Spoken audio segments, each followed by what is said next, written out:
Jansen Harris here with the Just Good Network. I'm breaking down the Falcons. I'm talking about their first-round draft picks. I'm not going to break down the whole damn draft. I just want to talk about the 2 first-round draft picks. A lot of controversy behind it. Some people thought they should have went defensive tackle. Some people thought that maybe they should have went cornerback. And I've even heard some people say they should have gotten another receiver, which is crazy. But I'm hearing a whole bunch of different things. Let's first talk about their 2 offensive linemen they drafted. Chris Lindstrom out of Boston College. First off, I want to say this because I'm not a fan of their draft picks, but I'm going to point out the facts. He's very athletic. He ran a 4.91. He played both guard and tackle. It's always good when you could play multiple positions because in the NFL, you never know what the hell you're going to line up. If he's not good at left tackle, put him at guard. Not good at left guard, put him at right guard. So that's always good. The kid can play. He uses his feet well.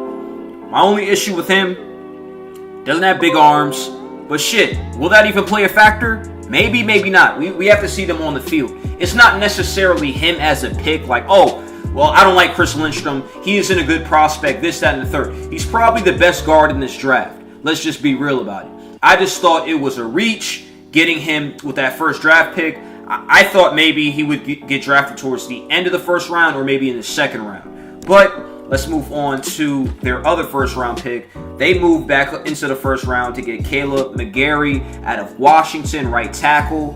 He has a good frame, a lot of good muscle mass, mentally tough guy. This is a tough, competitive guy. My problem with him at times, he can get a little bit lazy, lunging. He lacks that lateral foot quickness. That could be an issue when in his pass protection at right tackle. He turns and lunges sometimes when he's challenged around the corner by edge rushers. And you know how good and fast his edge rushers are. It's crazy how quick defensive linemen are. They're almost as damn fast as cornerbacks nowadays. Now, are these 2 bad picks? Absolutely not. I'm not sitting here saying the Falcons just completely messed up. It's not bad. I see the logic behind it. Matt Ryan was sacked 42 times last season. That's an issue. Especially, let me point out the game that especially bothered me. There was times against the Saints. But that Baltimore game, Matt Ryan was on his back the whole damn day. The interior pressure got to him. The outside pressure got to him.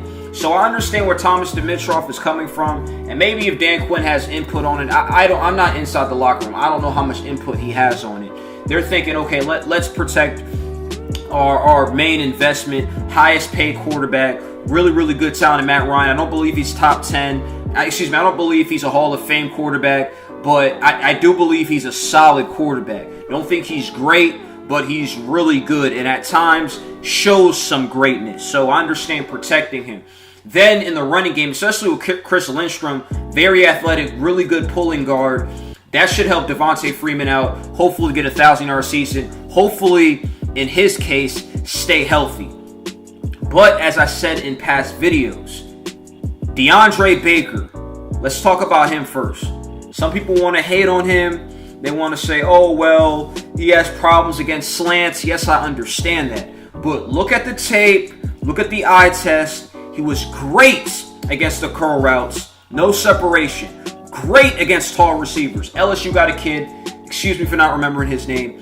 He was 6'7", breaking up passes like that. Baker could force receivers to the outside. Strong type of guy. He's good with off-man coverage. Zone. He's good at zone coverage. He reads quickly. He closes. Hard hitter. Some people are upset, and I see some of the beat writers write, oh, he's slow. He's not that quick. So what? The 40 doesn't mean shit sometimes. But we'll see. 32-inch arms. I almost forgot about that. 32-inch arms, which is important because he could use his arms when the ball gets there. He's great at separating the ball from people. So I thought the Falcons really messed this one up. They should have got a cornerback in the first round. Let me talk about another guy too. And feel free, any of you guys, to educate me on this shit because I thought he was arguably the best corner in this draft. I remember back in the fall, people were saying Greedy Williams, potentially top 5 pick. I don't know the whole background story behind it, I guess, or what the hell these scouts are talking about. But to me, you're talking about a great cover corner. He plays with a lot of confidence. Yes, maybe at times people say he appears to be lazy, this, that, whatever that means.